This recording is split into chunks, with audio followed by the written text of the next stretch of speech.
আমাদের অনেকেরই দেখা যায় হাঁটু যন্ত্রণা, কোমর যন্ত্রণায় আমরা ওঠা বসা করতে গিয়ে খুব কষ্ট হয়। সিঁড়ি দিয়ে নামতে গেলে দেখা যায় হাঁটু ভেঙে আসে, কোমরে অসহ্য ব্যথা হয়, বসা থেকে উঠতে গেলে দেখা যায় যন্ত্রণায় ফেটে যায়। তাছাড়াও আমাদের অনেকেরই বাতের ব্যথা হয়। বর্তমান সময়ে দেখা যাচ্ছে যে রুটি টুটি বেলতে গেলে আমাদের অনেকেরই হাতের যে কবজি সেটাও ব্যথা করে। ব্যথা কমানোর জন্য অনেক সময় ওষুধ খাই, এটা স্বাস্থ্যের জন্য ভীষণ ক্ষতিকর, অনেকটা টাকা পয়সাও খরচা হয়। তাই ঘরোয়া উপায়ে কিন্তু আমরা কিছু টিপস অ্যাপ্লাই করে ব্যথার থেকে আরাম পেতে পারি। চলুন কিভাবে দেখে নিই। সবজিটা আমাদের প্রত্যেকের বাড়িতেই থাকে বন্ধুরা, ভেন্ডির সবজি। আমরা অনেকেই ভেন্ডির সবজি খেতে চাই না বা পছন্দ করি না, কিন্তু জানলে অবাক হবেন ভেন্ডির সবজির মধ্যে প্রচুর পরিমাণে ক্যালসিয়াম পাওয়া যায়, যেটা আমাদের হাড়ের ক্ষয় রোধ করে, হাঁটু ব্যথা, কোমর ব্যথা, বাতের ব্যথার মতো সমস্যাও দূর করতে সাহায্য করে। ক্যালসিয়ামের অভাবেই কিন্তু হাড় ক্ষয় হয়ে যায়, বিষ ব্যথা বেড়ে যায়। তাই কিভাবে আমরা ব্যবহার করব এই যে ভেন্ডি আর কিছু জিনিস যাতে আমাদের ব্যথার থেকে আরাম হয়, এমনকি অনেকটা টাকা খরচা করে যে ব্যথার ওষুধ খেতে হয় যেটা স্বাস্থ্যের জন্য ভীষণ ক্ষতিকর, সেটাও কিন্তু আর ব্যথার ওষুধ খেতে হবে না। এখানে দেখুন আমি রসুন নিয়ে নিয়েছি আর নিয়ে নিয়েছি ভেন্ডি। সবার প্রথমে কি করছি, এখানে দেখুন ভেন্ডিটাকে আমি কেটে নিচ্ছি। ভেন্ডির মধ্যে থাকা বিজল পদার্থই কিন্তু ব্যথা কমাতে বন্ধুরা ভীষণ সাহায্য করবে। সবার প্রথমে কেটে নেওয়া ভেন্ডিটাকে আমি এখানে একটি গ্রেটার নিয়ে নিয়েছি। গ্রেটারের মধ্যে এইভাবে ভেন্ডিটাকে রেখে দেখুন গ্রেট করে নিচ্ছি। এইভাবে আমাদের খুব সুন্দর করে ভেন্ডিটাকে গ্রেট করে নিতে হবে। গ্রেট করে নিলে কি হবে, ভেন্ডির মধ্যে থাকা বিজল পদার্থটা ভালোভাবে বের হবে। তাই এইভাবেই আপনারা এটাকে গ্রেট করে নেবেন। এই দেখুন পুরোটাই আমি এখানে ভালো করে কিন্তু গ্রেট করে নিলাম। এইভাবে আমাদের ভেন্ডিটা গ্রেট করা হয়ে গেছে। এবার আমরা কি করব, এখানে আমি নিয়ে নিচ্ছি রসুন। রসুন আমাদের ব্যথা কমাতে সাহায্য করে, এটা কিন্তু আমরা প্রত্যেকেই জানি। কিভাবে আমরা রসুনটা ব্যবহার করব যাতে আমাদের বিষ ব্যথা কমে যায়, এমনকি ব্যথার ওষুধ খেতে না হয় আর ব্যথার থেকে আরাম পেতে পারি। এখানে আমি নিয়ে নিচ্ছি 2-3 কোয়া মতো রসুন। দেখুন আমি এখানে 4 কোয়া রসুন নিয়ে নিলাম। রসুনটার খোসাটা ছাড়িয়ে নিচ্ছি। আর এটা আপনারা ব্যবহার করার কিছু সময় পরেই কিন্তু পার্থক্যটা বুঝতে পারবেন, যে ব্যথায় আপনারা সিঁড়ি থেকে ওঠানামা করতে অসুবিধা হচ্ছিল, কিংবা নিচুতে বসলে সেই জায়গা থেকে উঠতে গেলে টান লাগতো কোমরে, তার থেকে আরাম পাবেন।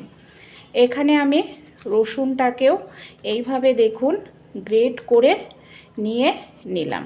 এই যে এইভাবে রসুনটাকেও গ্রেট করে নিতে হবে যাতে রসুনটা ভালোভাবে রসটা বের হয়। এবার কি করব, আমি এখানে একটি পাত্র নিয়ে নেব। গ্রেট করা রসুন আর এখানে গ্রেট করা যে আমরা ভেন্ডি বা ঢ্যাঁড়স নিলাম সেটাকে নিয়ে নিলাম। এর মধ্যে আরেকটি উপকরণ দেব, সেটা হলো হলুদ। হলুদও কিন্তু ব্যথা কমাতে ভীষণ সাহায্য করে বন্ধুরা। এবার আমাদের হলুদ আর এইভাবে রসুন ভেন্ডিটাকে মিশিয়ে নিতে হবে। তারপর এর মধ্যে আমি দিয়ে দিচ্ছি সরিষার তেল। এই দেখুন সরিষার তেল দিয়ে দিলাম। সরিষার তেল দিয়েও আবার ভালো করে এটাকে আমি এইভাবে মিশিয়ে নিচ্ছি। সরিষার তেল দিয়েও খুব সুন্দর করে এটাকে আমাদের মিশিয়ে নিতে হবে। এই দেখুন মিশ্রণটা খুব সুন্দরভাবে এখানে আমাদের মেশানো হয়ে গেছে। এবার কি করব চলুন দেখে নিই। গ্যাসটা অন করে নিয়েছি আর দেখুন গ্যাসের ফ্লেমটাকে একদম লো করে দিতে হবে। লো ফ্লেমে এটাকে 1 থেকে 2 মিনিট খুব ভালো করে ফুটিয়ে নিতে হবে, যাতে তেলের মধ্যে রসুন আর ভেন্ডির যে বিজল পদার্থটা রসটা ভালোভাবে বের হয়, হলুদটা ভালোভাবে মেশে। তাই কন্টিনিউ নাড়াচাড়া করতে হবে। খেয়াল রাখতে হবে এটা যাতে কোনোভাবেই পুড়ে না যায়। পুড়ে গেলে কিন্তু উপকারী গুণটা পাওয়া যাবে না। তাই এইভাবে একটু নাড়াচাড়া করবেন কন্টিনিউ, আর 2 থেকে 3 মিনিট খুব ভালো করে এটাকে এইভাবেই ফুটিয়ে নিতে হবে তেলটা, তাহলে রেডি হয়ে যাবে। দেখুন, আর তেলের থেকে দেখবেন যখন একটা গন্ধ বের হতে শুরু হবে তখন এটাকে আমরা বন্ধ করে দেব। আর এটাকে হালকা ঠান্ডা করব, পুরোপুরি ঠান্ডা নয়। এটাকে যতটা গরম আমরা সহ্য করতে পারি ততটা গরম অবস্থায় ব্যবহার করব। এটা ব্যবহার করার আগে আরও একটি কাজ করতে হবে। এখানে একটি পাত্রে আমি নিয়ে নিয়েছি দেখুন গরম জল। যতটা গরম আমরা সহ্য করতে পারি ততটা গরম নিতে হবে। গরম জলের মধ্যে আমি দিয়ে দিচ্ছি কিছুটা পরিমাণ নুন। এইভাবে নুন দিয়ে দিতে হবে। আর এখানে একটি পাত্রে আমরা নিয়ে নিয়েছি বরফ। এবার এটাকে আমরা কিভাবে ব্যবহার করব চলুন দেখে নিই। কিভাবে এটাকে ব্যবহার করব চলুন দেখে নিই।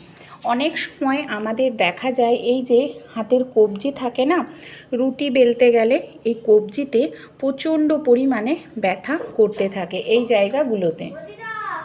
অনেক সময় দেখা যায় যে আমাদের হাঁটুতেও না প্রচণ্ড পরিমাণে ব্যথা, হাঁটাচলা করা যাচ্ছে না, এমনকি সিঁড়ি দিয়ে ওঠানামা করতে গেলে হাঁটু ভেঙে আসছে, ঘর মুছতে গেলে আমাদের মহিলাদের এরকম সমস্যা দেখাই দেয়।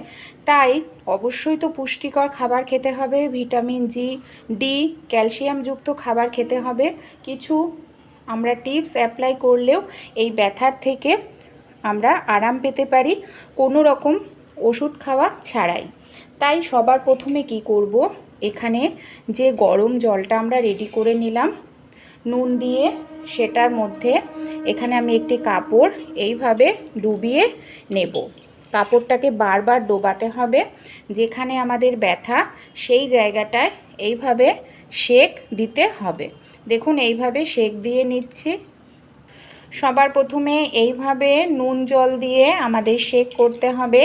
বারবার কাপড়টাকে এইভাবে নুন জলের মধ্যে ডুবিয়ে নিয়ে এইভাবে সেক করলে দেখবেন নার্ভ সচল থাকবে, রক্ত চলাচলটা ভালো হবে, আর নার্ভ যদি সচল থাকে, রক্ত চলাচল ভালো হয়, তাহলেও কিন্তু বিষ ব্যথা কম হয়। এরপর আমরা কি করব, এই যে বরফ কখনোই ডাইরেক্ট দেব না, বরফ দিয়ে কখনোই ডাইরেক্ট সেক দেওয়া উচিত নয়। কোনো কাপড়ের মধ্যে এইভাবে বরফটাকে আমাদের নিয়ে নিতে হবে। তারপর যেখানে ব্যথা এইভাবে বরফ সেক দিতে হবে।